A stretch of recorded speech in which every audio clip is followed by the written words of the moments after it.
Hi, you're on the Reddit Confessions channel. The first sign should have been the missing fork.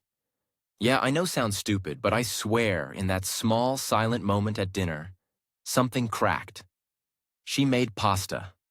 3 forks in the drawer like always, but only 2 on the table. Hers and mine, not his. That's when I knew he wasn't just a rumor anymore. He'd been there probably the night before, maybe longer. I didn't ask. What's the point? She would have lied like she always did. Smiling too wide, brushing my cheek, saying I worked too much and imagined too many things. But I wasn't imagining the cologne that wasn't mine, the damp towel that wasn't mine, the wine glass in the dishwasher with lipstick she never wore. I played along, nodding, chewing, acting like I didn't feel like throwing up with every bite. That's what a man does when he's clinging to the last thread of denial. I should have left then. Should have walked out with whatever dignity I had left. But I didn't because Brina wasn't just my wife. She was my only person. Or at least she used to be. The moment came 2 nights later. She thought I was asleep. I wasn't. I hadn't been, not really, in weeks. She was on the phone in the kitchen, soft voice, but I could hear every word. No, I'm not with him. I just haven't left yet. Then a pause, a giggle. Why rush? He still pays for everything. I didn't move. I didn't breathe. And then the rail kicker came. Another voice, loudspeaker, her friend Harper. That voice had always rubbed me wrong. Hurry up, girl. I'll take him if you won't. And just like that, it wasn't rage I felt. It wasn't heartbreak. It was clarity. I walked into the kitchen slowly, quietly. She turned mid-sentence, eyes wide like a raccoon caught in the trash. I looked at Harper's smiling face on the screen, then at Brina, and I said, "Let's go." No yelling, no questions, just 2 words. And Harper, she blinked, then burst out laughing. "You serious?" I nodded. Brina opened her mouth, but nothing came out. "And Harper," she said, "I'll be there in 10. That was the beginning of the end, or maybe the beginning of something much worse. By the time Harper pulled up outside, I was already standing in the driveway with my overnight bag. No plan, no destination, just a duffel with 2 shirts, a charger, and whatever pride I could gather in 10 minutes. Brina hadn't moved from the kitchen. She stood there, mouth open, hands gripping the edge of the sink like it could anchor her to whatever illusion she'd built. When Harper stepped out of the car, her heels clicked like gunshots across the pavement. That woman didn't hesitate for a second. She gave me a look like she'd just won a bet. No hug, no words, just a nod and an unlocked passenger door. I slid in like it was the most natural thing in the world. Even though my heart was pounding loud enough to drown out my thoughts, Brina came out after us barefoot, her voice shaking, but her face composed like she was still performing for an invisible audience. "You're not really going with her," she said, almost laughing, like I was the punchline of a joke she hadn't finished telling. "Dorian, don't be dramatic. You're just mad because I said something stupid." Harper leaned across me and said through the window, "No, sweetie, he's mad because you meant it." And then she drove. No music, no talking, just the hum of the engine and the occasional sigh from me. Because I still couldn't believe I had actually left, that I was now the passenger in my wife's best friend's car. After hearing her volunteer to take me like I was an abandoned shopping cart. "Where are we going?" I finally asked after a few blocks. Harper didn't look at me. "Somewhere you're not tolerated like a burden." Sounded nice. Too nice. Unreal. We ended up at her apartment, clean, neat, stylish. Everything Brina used to pretend to care about before she decided I was beneath her. Harper poured us drinks. I didn't want one, but I took it anyway. I needed something to numb the spinning. She talked like she'd been waiting for this moment. She called Brina a manipulator. Said she'd watched me shrink over the years, become a shell of the guy she once teased for being too sweet. And the worst part, I believed her. It was like opening the blinds and realizing your house was full of mold. I slept on her couch that night, and for the first time in months, I didn't wake up drenched in anxiety. But peace wasn't exactly what came next, because the next morning my phone blew up. Missed calls, voicemails, messages from Brina that started with, "We need to talk," and ended with, "How could you humiliate me like this?" Harper, brushing her teeth in the hallway, said, "Did she finally realize you're not her backup plan?" I looked at the screen. 58 unread messages. I didn't reply because deep down I was starting to realize maybe I was the one who should have left long ago. The silence between messages said more than the words she typed. There were long gaps where I knew she was staring at her screen, trying to find something, anything that would bring me back. First it was, "Let's talk." Then it didn't mean anything. Then came the guilt grenades. "So, you're just going to run off with her?" And finally, the cold strike. "Wow, I always knew Harper had a thing for you. Guess you were both pathetic enough to prove me right." I didn't answer, not because I didn't want to, but because for once I knew there was nothing left to explain. I had spent years defending myself against her moods, her silence, her subtle digs that chipped away at me until I couldn't tell if I was still a person or just someone she tolerated because it was easier than starting over. Every time I wanted to leave, I reminded myself of our wedding vows, of the promise to weather storms. But she had already boarded another ship. I'd just been too blind to notice. Harper made coffee and didn't ask questions. She sat across from me in pajama pants, scrolling through her phone like nothing unusual had happened. She didn't cuddle me or offer comfort. That made it easier somehow. I didn't want sympathy. I wanted honesty. And she gave it to me like a dose of bitter medicine. "She's not mad you left," Harper finally said. "She's mad you didn't wait for her permission." That hit hard because she was right. Brina had dangled the threat of leaving for months, always with a smug kind of control, like she was testing how far she could push before I'd push back. But I never did. I waited. I obeyed. I apologized for things I didn't even do just to keep the peace. And now that I'd finally stepped out of her little theater, she didn't know how to handle the empty stage. I told Harper I needed to grab a few more things from the house. And to my surprise, she didn't protest. She just handed me her spare keys and said, "If you get sucked back in, don't bring her here. I'll change the locks." The drive back felt like walking into a trap I'd already escaped from. My stomach was tight, my hands clammy. When I opened the front door, the house felt unfamiliar, like someone had rearranged my life while I was gone.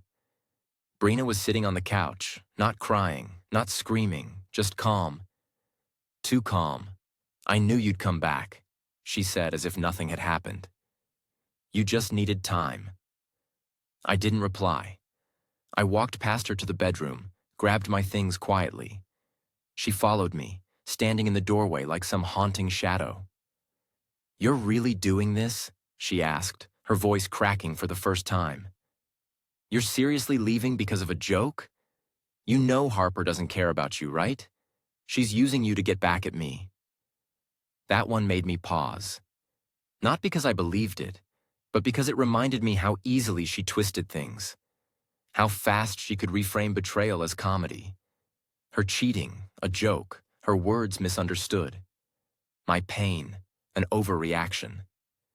I zipped my bag and turned to face her. "You said you weren't with me. You just hadn't left yet, so I made it easy for you." Her expression collapsed. For a second, I thought she might actually cry, but she didn't. Instead, she said something that chilled me more than any slap or scream ever could. "You'll come crawling back. You always do." I walked out without another word. But as I closed the door behind me, I couldn't help but wonder. What if she was right? The first 3 days felt like I was living in a parallel timeline. I wasn't exactly free, but I wasn't trapped anymore either. I stayed with Harper, who barely spoke unless I did. She gave me space, didn't treat me like a project or a broken man who needed fixing. That silence was what I didn't know I craved.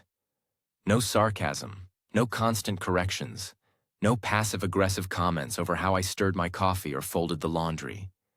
Just silence and my own thoughts. Finally audible for the first time in years. But peace doesn't last when your past is glued to your phone. Brina wasn't done. Her calls got more unpredictable. At 2 a.m., she left a voicemail sobbing, telling me she missed me.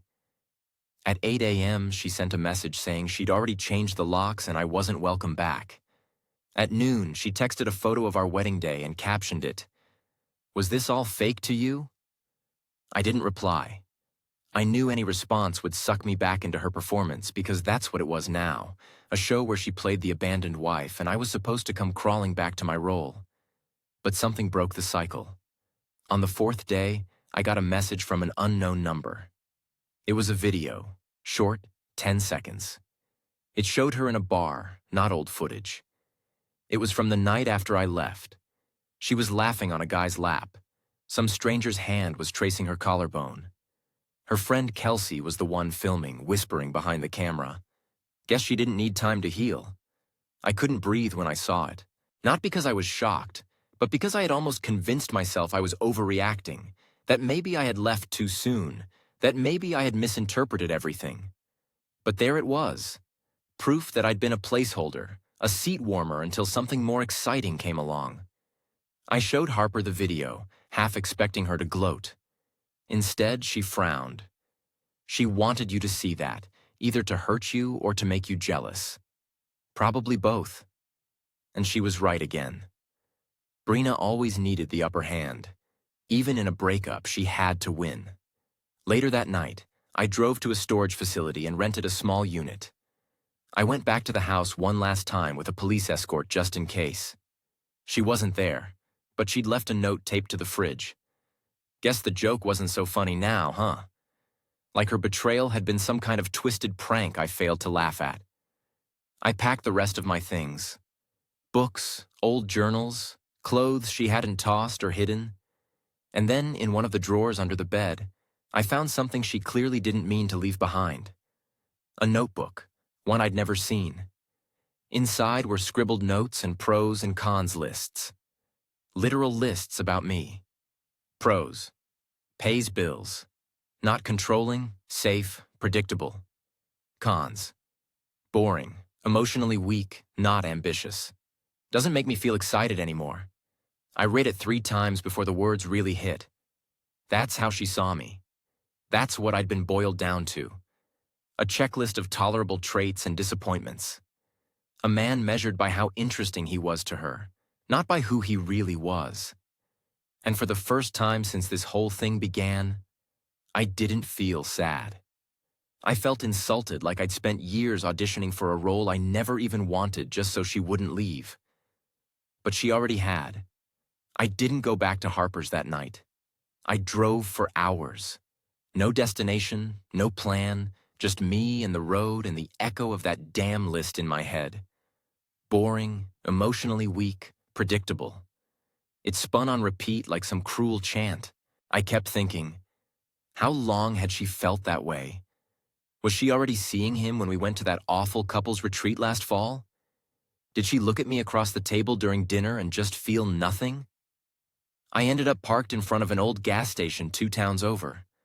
I sat there for a long time, watching the clerk sweep the floor and flipped the open sign to closed. That's when I realized I had no idea who I was without her. My life had become so tied to proving I was enough for Brina that I never built anything of my own. I didn't even know what I liked anymore. I hadn't made a real decision without asking her first in years. My phone buzzed again.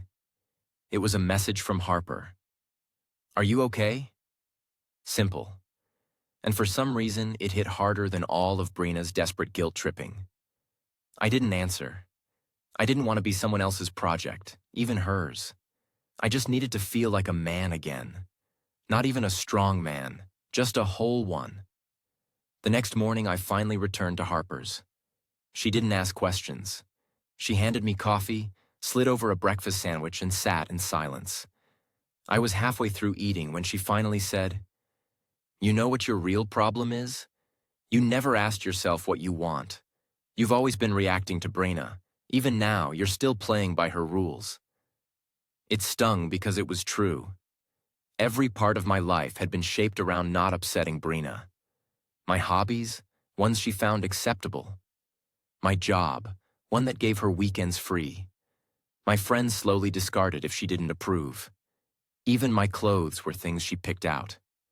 And now that she was gone, or rather that I was gone, I didn't even know what parts of me were actually mine.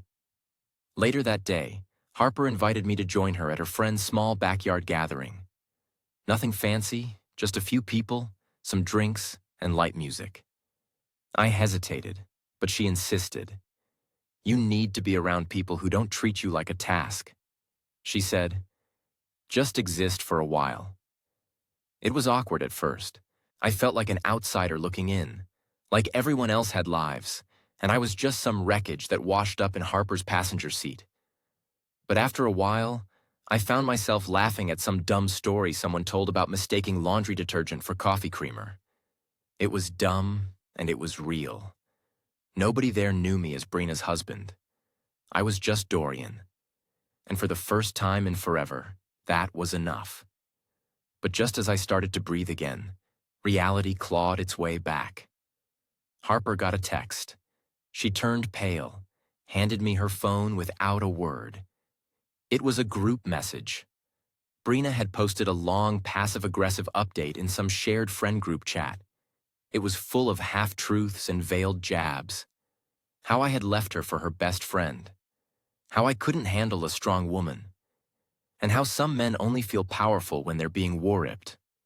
The worst part, people were responding with hearts with, "You deserve better with." I always thought he was a little spineless. That crushed me more than I expected. Not just the lies, but the way people accepted them so easily.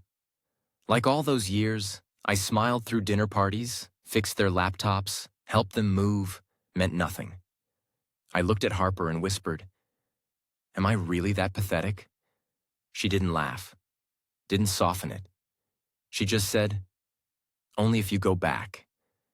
And I knew she was right. That night, I stared at the ceiling in Harper's guest room, unable to sleep. Every time I closed my eyes, I saw those group chat messages again. Mocking, dismissive, rewritten like I'd been some sort of controlling tyrant instead of the man who tiptoed around his own home to keep the peace. It felt like my entire identity was being disassembled in real time, reshaped into a villain I didn't even recognize. And the worst part, no one questioned it.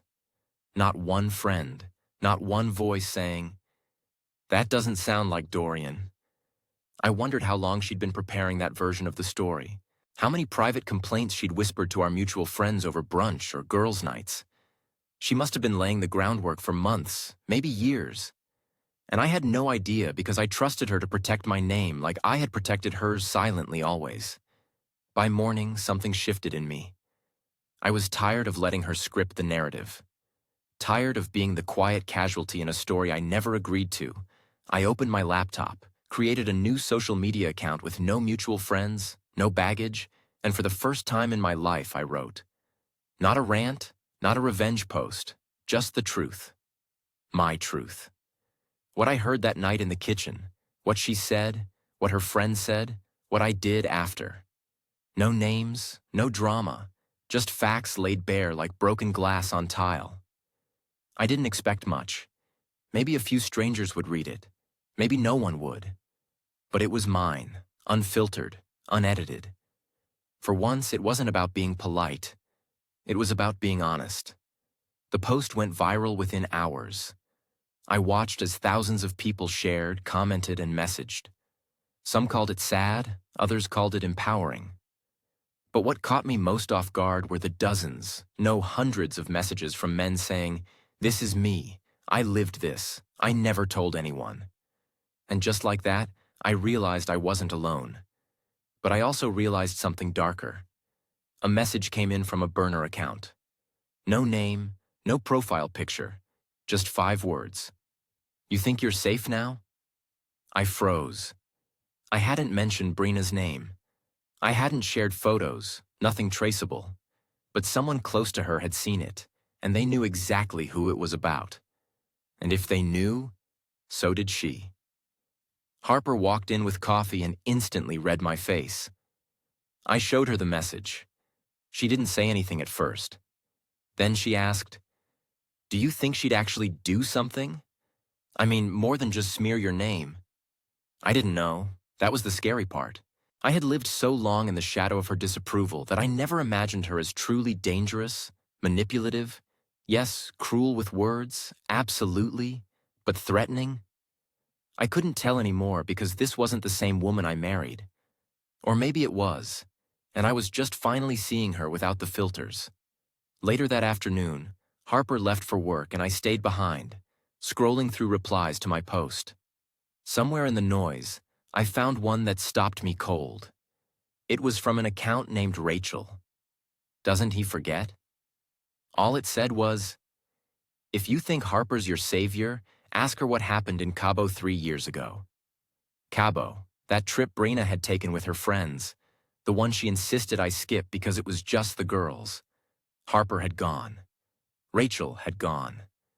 I hadn't thought about it in years, but now it crawled back like something sour. You tried to swallow and couldn't. I clicked the profile, empty. No posts, no followers, just that one comment. I sat there, phone in my hand, heart in my throat, suddenly unsure again. Because now it wasn't just about Brina. It was about whether the person who helped me escape had been part of the trap all along. I must have stared at that message for half an hour before I moved. Ask her what happened in Cabo 3 years ago. 7 words that kicked the floor out from under me. Couldn't shake it. The timing, the delivery, the fact that whoever sent it didn't even try to sugarcoat the implication. It wasn't just a vague warning. It was surgical, deliberate, like someone had waited for this exact moment to strike. The funny thing is, I remembered that trip not because anything dramatic happened then, at least not to me, but because of how weird things were after.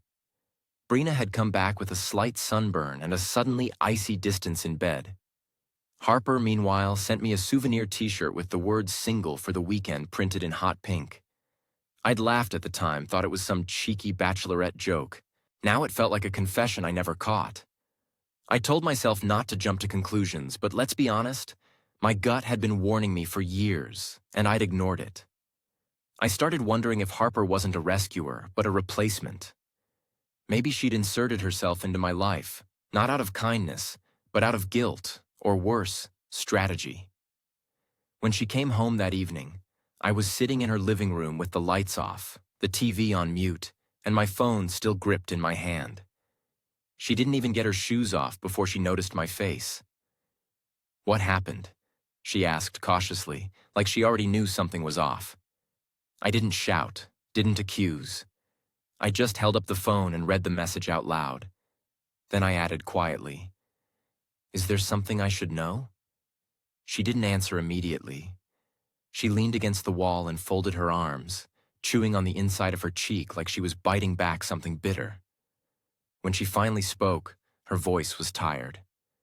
Too tired for someone with nothing to hide. "Cabo wasn't what Brina told you it was," she said. "It wasn't just a girl's trip." I waited. "There were guys," she continued. "Some locals, some tourists. It wasn't organized or anything, just messy, drunken nights. Brina cheated on you. I didn't tell you because I thought it would crush you back then. You were already shrinking." "And did you cheat with anyone?" I interrupted. My voice came out calm, but the tightness in my chest was unbearable. Harper looked me dead in the eyes and didn't blink. "Yes," she said. I felt the wind get knocked out of me. I stood up too fast, knocked over the glass of water I'd been nursing all day. It shattered on the hardwood, sharp and sudden, like the truth she just dropped at my feet. "Was it with her?" I asked. "Did you both sleep with the same guy? Laugh about it. Come back and keep smiling in my face." "No," she said quickly. "It wasn't like that. Brina slept with some bartender." I hooked up with someone else. It meant nothing. It meant nothing. That's what people always say when it's not their heart on the floor. I gathered my things without saying another word. She tried to stop me, said I was blowing it out of proportion, that she was trying to protect me, that she never meant to be part of my pain. But that was the thing. She already was to hit me all at once. I hadn't just been betrayed by my wife. I'd been surrounded by people who thought my feelings were disposable, who thought they could decide what I needed to know and what I didn't, who played both sides and called it help. That night, I checked into a motel off the highway. Cheap, quiet, ugly wallpaper and buzzing lights. But at least it was honest. And for the first time since I left Brina, I realized I was completely, terrifyingly alone. The motel was silent except for the hum of the vending machine in the hallway. I lay on the stiff mattress, staring at the ceiling, replaying every decision that had led me there. I had nothing left but a single bag of clothes, a dead phone battery, and a mind racing with every betrayal I had swallowed over the past few years. I felt hollow, like I'd been scraped clean inside. But oddly enough, that emptiness didn't feel like defeat. It felt like space. Space to rebuild. The next morning, I checked out and drove aimlessly until I found a small lakeside park I hadn't been to since college. I sat there for hours just watching the water. No texts, no voices, no manipulation, just me and the breeze. I realized I didn't need to run anymore. I didn't need to hide or beg anyone to see my worth. Later that week, I found a short-term rental in a quiet part of town. I started working remote, took a leave of absence from the chaos. I got a journal, not to vent, just to remember what I liked. What I used to love before my entire life revolved around keeping someone else happy. I started writing again, reading again, cooking for myself, even if it was terrible at first. But every meal I made was mine. And then something unexpected happened. One of the guys who'd messaged me after my viral post reached out again. His name was Eli. We got coffee. Turned out he'd gone through something eerily similar. Wife, betrayal, mutual friends who vanished the moment she rewrote the story. He wasn't looking for sympathy, just solidarity. And I needed that more than I realized. I started attending a local men's support group. Not therapy, just men like me.